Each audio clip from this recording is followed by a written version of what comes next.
Hi everyone, my name is Gretchen, OpenSciEd teacher, writer, and facilitator. I'll be sharing with you a summary of the very first lesson in this OpenSciEd chemical reactions unit, which spans 4 days.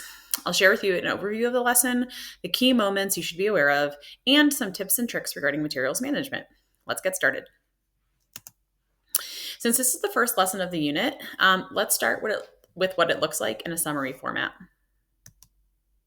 Lesson 1 of any OpenSciEd unit introduces the anchoring phenomenon, a shared experience for students and their classmates that involves something perplexing and the need to figure something, or actually in this lesson's case, many things out. It spans 4 days with distinct parts, and since there is a hands-on investigation in this anchoring phenomenon, the homemade bath bombs, there is quite a bit of materials prep if you are making the mini bath bombs on your own. I'll address this later on in the video. Day 1 of the lesson launches the unit. You're going to be sharing a story about a store-bought bath bomb, prepare students in setting up their notebooks to record observations and aid in organization throughout the unit, and actually submerge a store-bought bath bomb in water. Because the students will want to do the same thing themselves, but store-bought bath bombs would be costly for an entire class and for multiple sections, students will observe mini bath bombs that you've made. They'll recognize some similarities and differences between the store-bought bath bomb and the homemade ones that you've made, but they'll actually realize that these are good enough for trying to explain everything that they saw occur, regardless of the type. That there's bubbles that appear, which means there's a gas that happens somehow that wasn't there before it was put in water. They're going to try to explain what's happening by developing their own initial models with explanations. Day 2 of this lesson has students share their initial models with others.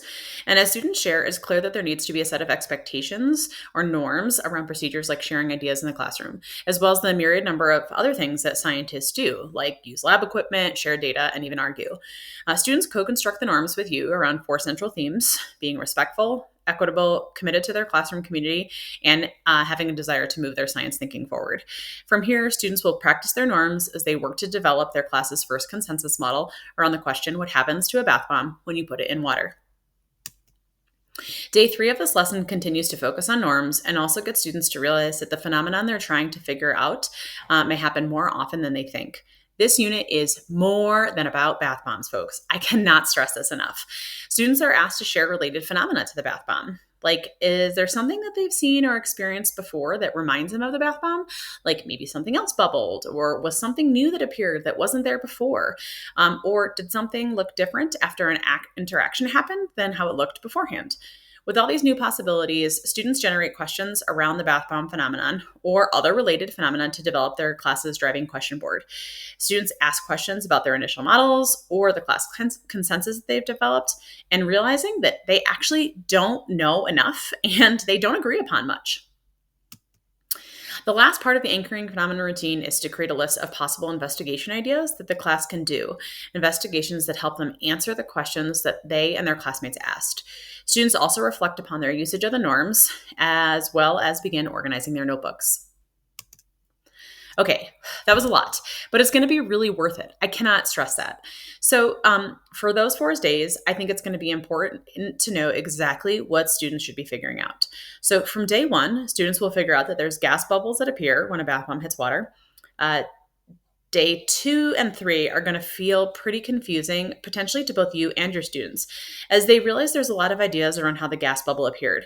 There's going to hopefully be an argument that students push for, whether they think that the gas is trapped inside the bath bomb or it's actually made from an interaction with the water. Students are also going to realize that what is going on with the bath bomb may actually be something similar to when other things like this happen too. And so because of all this, by day 4, students are going to figure out that they have lots of questions that they need to answer. And this is the cool part, like they came up with some of these investigation ideas on their own. Okay, so now that you've seen this lesson at a glance, but you're probably thinking about the complexity of it, let's actually consider what you need to do to set you and your students up for success. Let's determine those key moments next. The first key moment comes when students are comparing store-bought bath bombs to homemade bath bombs. And it's going to be important for kids to realize that even though they're different sizes, shapes, and potentially smells, they are similar enough in that what starts as a solid is no longer there after it's placed in water and that a gas appears. This key moment will drive students to explain how this actually happens in their initial model. And this is hard. And please know, this is the point, right? Kids don't really know how this happens.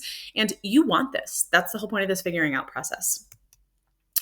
The second key moment of the lesson comes when you go to co-construct class norms. And this process that you do in this unit is going to be something you reference all year long. I encourage you to develop these norms in student-friendly language, and this gives kids ownership in the process as they create the quote classroom rules. And this is going to be used for the myriad number of types of experiences that they'll have in your science class this year. The last big key moment of this lesson is the development of the class consensus model for the bath bomb phenomenon. The whole point of this model is to realize the class doesn't agree on much and that they have lots of questions. Again, this is the point. Confusion's okay. We want students to realize that they have a lot of figuring out to do about the bath bomb and other related phenomenon, and this will require them to dig deeper into their learning. Well, this is going to feel messy and confusing. Again, this is the point. We want to push kids in moving their science thinking forward. So as we move into the last section, I'm going to provide some tips and tricks regarding the management of materials. Let's start with the most overwhelming prep of this lesson, making the homemade bath bombs. I encourage you to use the teacher reference guide provided in lesson 1 for all the recipes. It breaks down which lessons require their usage and allows you to shift the numbers based on how many students you have in each class and how many sections that you teach. So my colleague and I actually have done this for years. We keep the recipe with all the ingredients and have made notes on it for our expected numbers each year. One year I make them, and the next year he does it. We store all the bath bombs in sealable containers with labels and keep them in a fridge in our prep room because they don't go bad. For those of you in high humidity environments, there are hacks that you can do with cotton balls and those little silicone packets that come in shoes to help preserve them. And our Facebook group goes ahead and gives some other tips and tricks there. So as you can clearly see, okay, we also, from these storage containers, then use these paper plates with clearly defined sections to make the distribution in lesson 1 a lot easier for students. Also in this lesson, and in any anchoring phenomenon lesson, you're going to need to create some posters ahead of time. So in this case, you'll need posters for when students create their noticings and share them out, for your class consensus models, and the related phenomenon brainstorm list that you create together. These will be saved to help develop your driving question board later on. Since there are lots of posters, okay, I have found ways to make it easier.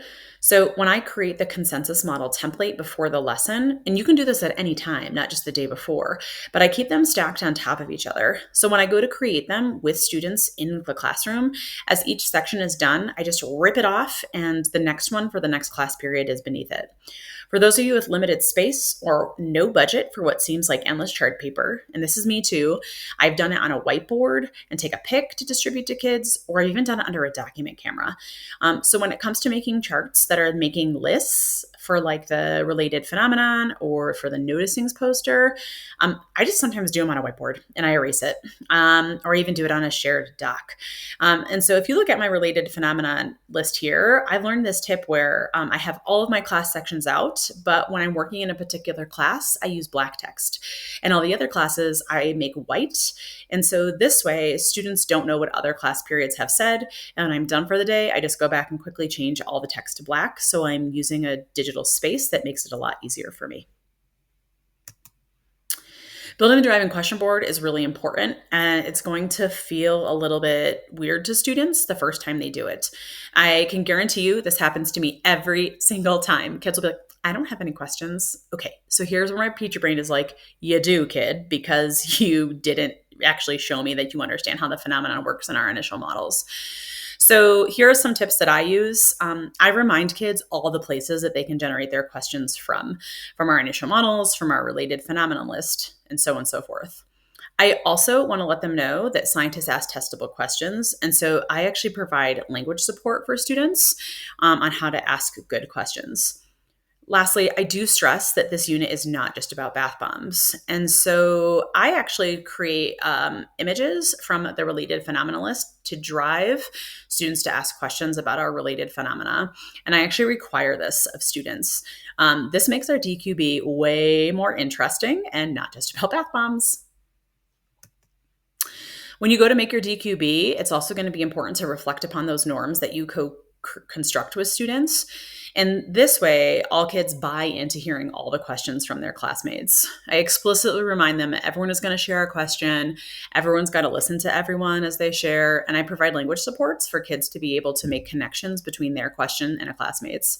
And our DQB is much more varied and just valued by everyone in the class.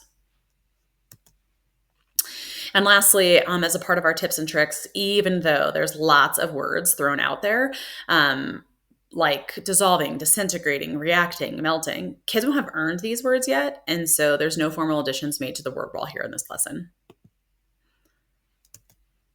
So as we close this multi-day lesson, I know it may feel overwhelming, but hopefully you'll realize that students will have had a shared experience with lots of potential questions that they need to investigate. So this is going to move us into lesson 2, where it will address a huge chunk of question that kids have about where the gas in the bath bomb comes from. Like, is it actually inside the bath bomb, or is it through some other process? So in the next lesson video, you're going to see how you and your students will figure this idea out. It's an exciting one. So thank you for watching, and happy teaching.